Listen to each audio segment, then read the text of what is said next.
this is incredibly unhelpful. And I want to say unhelpful to whom, though, Sam? Well, yes, to just about everybody's interests except for Steve Schmidt. Let's play this clip. Right. And the Lincoln Project.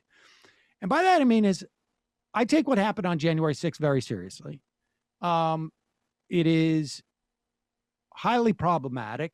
There must be both, I think, in specific situations, criminal price to pay, but there also needs to be a political price to pay for what took place and who was involved in it. ProPublica has come out with some findings that are very preliminary and reporting that suggest that there was a contact with White House aides between those people who crashed the Capitol and whatnot.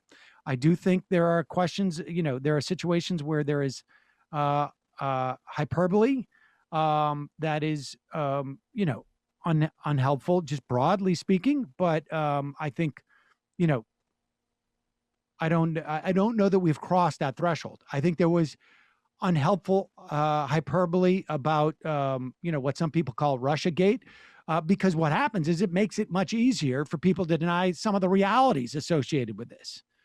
And that hyperbole was both on behalf of like people who are promoting sort of wild theories about Russia and Donald Trump, but also on the people who were in complete denial. At one but point, this certainly crosses the threshold of hyperbole. Without a doubt. Right. And here is, and that's my point, is this is an example of like, this is destructive in multiple ways to everything except for Steve Schmidt's bank account.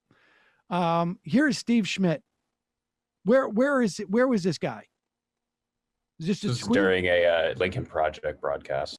Yeah. Okay. So the Lincoln Project, they're starting their own media company. So here is Steve Schmidt during a Lincoln Project. Remember, this is the guy who was going to hang with Howard Schultz for as long as he'd get paid. And if that meant Howard Schultz was going to run in the general election, this guy was going to make millions. Probably still made deep into the six figures. But here we go.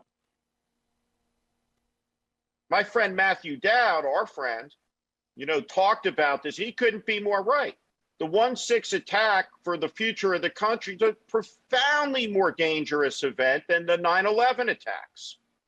And in the end, the 1-6 attacks are likely to kill a lot more Americans than were killed on the 9/11 attacks, which will include the casualties of the wars that lasted 20 years following it.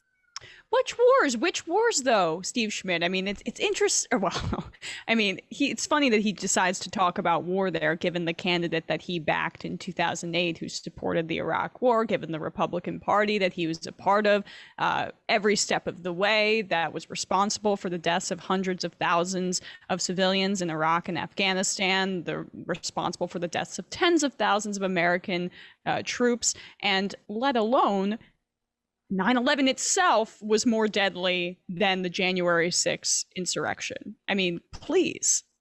It's just bizarre. I mean, it's a total disregard, of course, for the humanity of all the people that we killed, like you say. I mean, we killed hundreds of thousands of civilians, particularly in Iraq.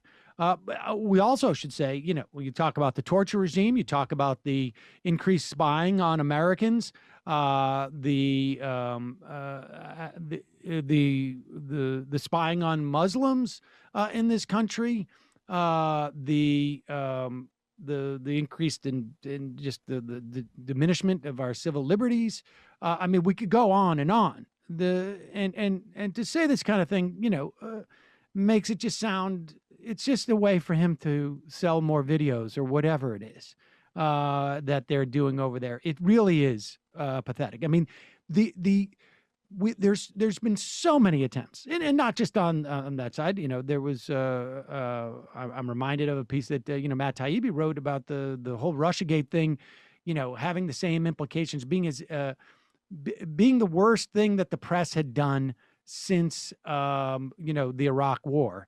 And I think, I mean, arguably, but the implications are so dramatically different that by, unless you're going to measure some type of very narrow technical definition of those things, the implications of what was done, of what 9/11 led us to do in this country in terms of killing people, and the implications of the media hyping the Iraq War, all of which led to hundreds of thousands of people dying.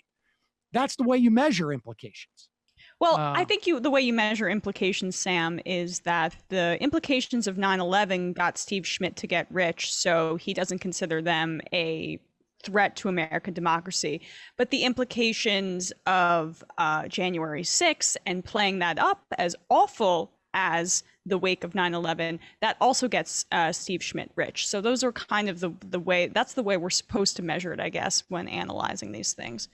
Whatever makes Steve Schmidt rich could be dangerous for the country, or vice versa. Something or to that effect. Just that's the ballast. Folks, there's more of what you've just saw where that came from. That's if you hit the subscribe and like button. Thank you. Really, thank you.